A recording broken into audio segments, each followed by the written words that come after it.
তো আজকে সকাল থেকে কিন্তু বৃষ্টি আছে, বৃষ্টির কারণে বাইরে বেড়ানো যাচ্ছে না এমন একটা অবস্থা। তো ভাবলাম আজকে আমি একটু কুমার নদীতে যাব, যেহেতু কুমার নদীতে অনেক দিন যাওয়া হয় না। তো একটু বেশি পানি হলেই কিন্তু এখানে গোসল করার জন্য অনেকে উপস্থিত হয়ে থাকে।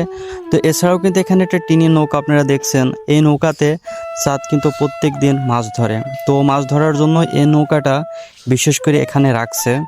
তো আমরা কিন্তু মাঝে মাঝে চাঁদের সাথে আসি মাছ ধরা দেখার জন্য। তো আমি কিন্তু ফাইনালি মাঝে মাঝে এখন ক্যামেরার সামনে আসি। যখন প্রথমে ক্যামেরার সামনে আসতাম তখন একটু ভয় ভয় লাগতো কথা বলতে। তো আস্তে আস্তে মানে ক্যামেরার সামনে আসতে আসতে একটা অভ্যস্ত হয়ে গেছি। তো এখন আর ওইভাবে কিছু মনে হয় না। তো যার কারণে আমি কিন্তু মাঝে মধ্যেই অনেক ভয়েস ভিডিও প্লাস হচ্ছে যে কোনো জায়গায় গেলে সেটা কিন্তু আপনাদের সাথে শেয়ার করি। তো অনেক দিন হচ্ছে আমরা কিন্তু কোথাও যাই না, দূরে কোথাও। তো ভাবছিলাম যে দূরে কোথাও যাব একটু। তো যেহেতু আমার সামনে কিন্তু 15 তারিখ থেকে আবার পরীক্ষা। তো ফাইনালি কিন্তু পরীক্ষায় কি হবে বলা যাচ্ছে না, যেহেতু সামনে পরীক্ষা। তারপরও এখন বইটা খুলেও দেখিনি এমন একটা অবস্থা।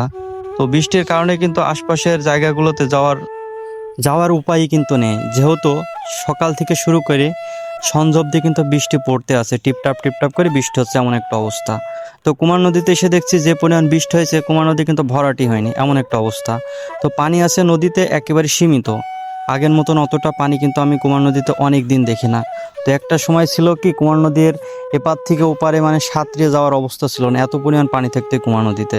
তো সময়ের সাথে সাথে এই কুমার নদীটা আস্তে আস্তে ওই পারের সাইডটা থেকে কিন্তু খনন করে যারা খনন করছে তারা কিন্তু পুষ্কুন আকারে রূপ ধারণ করছে।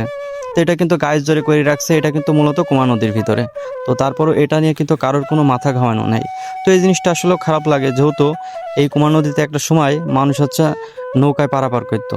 তো এখন এমন একটা অবস্থা, এটা ছোট হইতে হইতে একদম মিনি একটা হয়ে গেছে, মিনি সাইজ হয়ে গেছে এই কুমার নদীটা।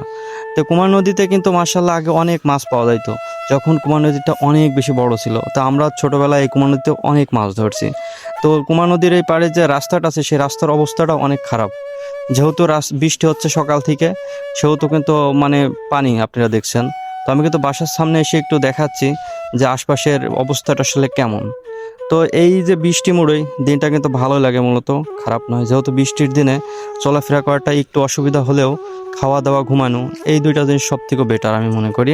তো সব মিলে মনে করেন যে আজকের দিনটা অনেক সুন্দর ছিল। তো আপনাদের সাথে আমি আবারও কোনো একটা নতুন ভিডিও শেয়ার করব কিছুদিনের ভিতরে, যেহেতু বাইরে যাওয়ার কোনো সুযোগই পাচ্ছি না অনেক ব্যস্ততার কারণে।